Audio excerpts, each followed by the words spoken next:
Hello, my name is Bruce Davis. I'm the author of Platinum Magic, and I'm here with Christie. Bruce, you have so many great ideas going on in your head. When did you start realizing that writing was your outlet for creativity? As a child, I think, I have always written stories. I've always been a storyteller. I got some positive feedback even in grade school and middle school, but I pursued getting into medical school, getting through medical school with some fairly single-mindedness. Just, you have to if you're going to do the job right. I really didn't start writing with any kind of intent until I was in my residency. And even that was hit or miss and will never see the light of day. It was very bad. I finished my first novel in '92. So I'd actually been out and working for quite some time by that time. And I finally had the time to sit down, and I had joined a online writer's critique group. For me, it was a way that I could get to read new stuff. Not so much that I was that serious about writing something, but you get to read and critique other authors' things within the group. And by that way, you build up credits to submit your own work. I said, all right, I'll start sending stuff in, and got feedback. And so that just grew and became my first novel. Tell me a little bit about your latest book. My latest book is actually Silver Magic, which is in the same world as Platinum here. It is part of a series of 3 books now that we call our Magic Law series. Think Lord of the Rings meets Law and Order. So they're police procedurals set in a modern world that contains all of the races from high fantasy. It all grows out of a frustration with high fantasy that I have always had, where things go on for thousands of years, and yet we're stuck in this sword and sorcery medieval society forever. Don't you people think or invent anything? So I said, well, let's just bring that all forward to a modern world. Can you elaborate a little bit of your creative process when it comes to your world building? I tend to write things that I'd like to read, and I read constantly. So I have a grounding in history. My minor in college was in history, with a major in neurophysiology. It's kind of an odd mix. I'm interested in politics, so I introduce politics into this. I tend to focus on particular characters, and then I fill in the backstory as I go along. So this world building doesn't happen as a pre-planned outline. It grows more organically. And so I have a character that does something. Well, why did he do that? What's the history behind why that person became who they are? And if that's their history, then what was the society that kind of built that? I don't like characters that are just evil. They're just bad. Nobody's the villain of their own story. So I tend to try to build even adversaries that have a very complex backstory and an understandable motivation. It sounds like you are invested in so many genres. How does that influence your writing? I pull in a lot of different things when I'm writing. As I've said, I pull in history and a little bit of sociology, a little bit of political science. I tend to write more toward the hard science fiction genre, so even my fantasy is very grounded, not a lot of hand-waving and mysticism. I'm also very much a seat-of-the-pants writer. I do not plot, even though, given some of the genres I have, people think I do. I often have a goal. I know where I'm going to end up, but how I get there is a mystery. I've done a couple of works where I have had to stick to very strict formats or guidelines because of the way I structured the story.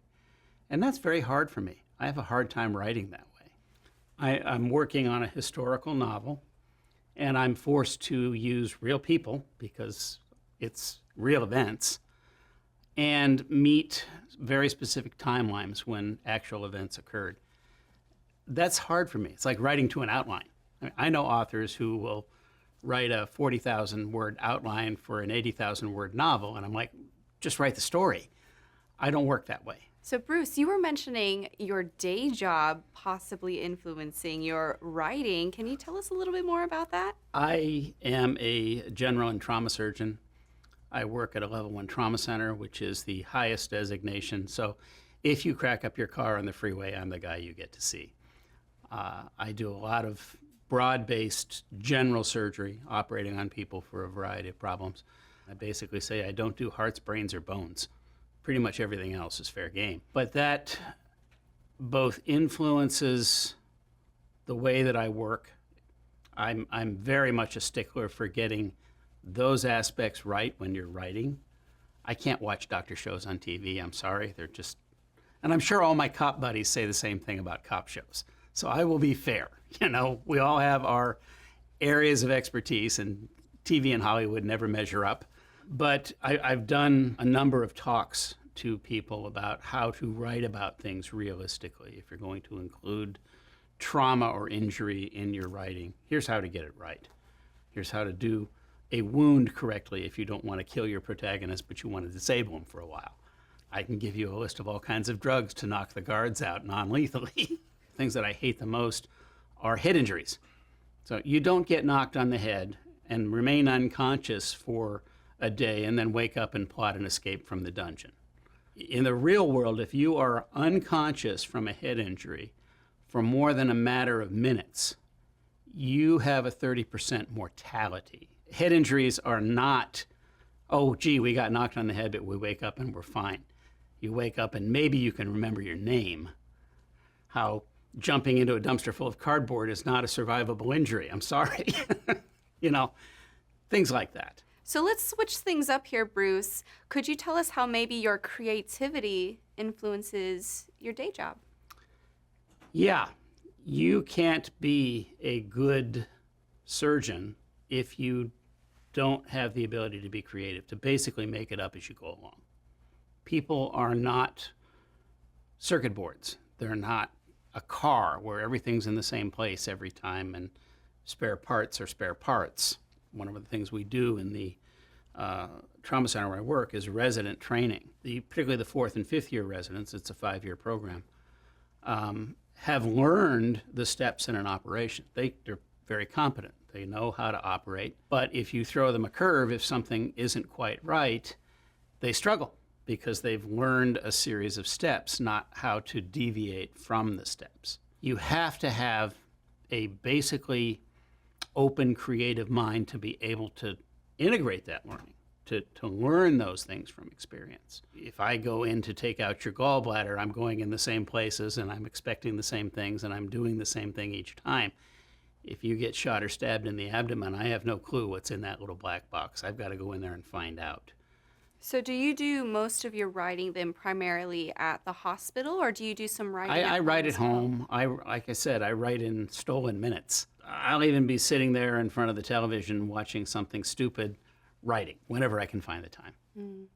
And it doesn't matter if the environment is maybe having a lot of stimuli or a lack of stimuli? Not too much for me, no. I'm not one of those people who needs the right music on and a quiet room and, you know, my kitty cat next to me and that sort of thing.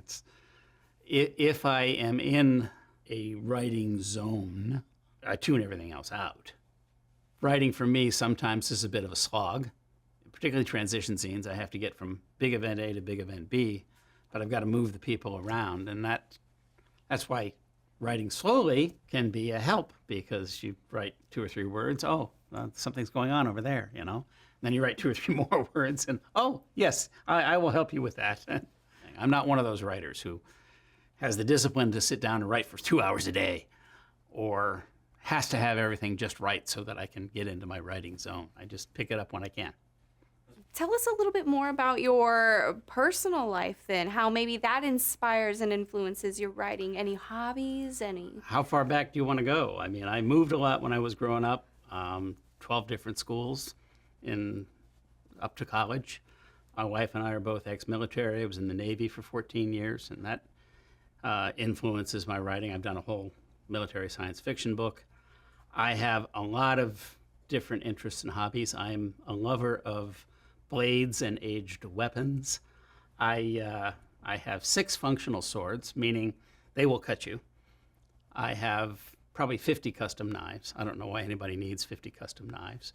They are functional works of art, though. They're all beautiful things to look at. I practice a discipline called Shinkendo, which in Japanese means serious way of the sword.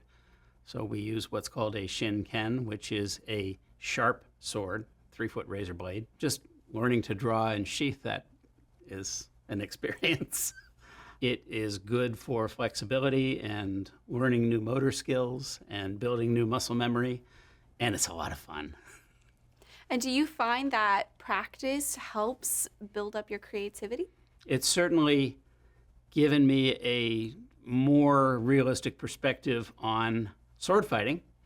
Hollywood gets most sword fighting wrong, and an actual battle with a sword is probably going to last an average of 2 seconds. Somebody will make a mistake, and that's the end.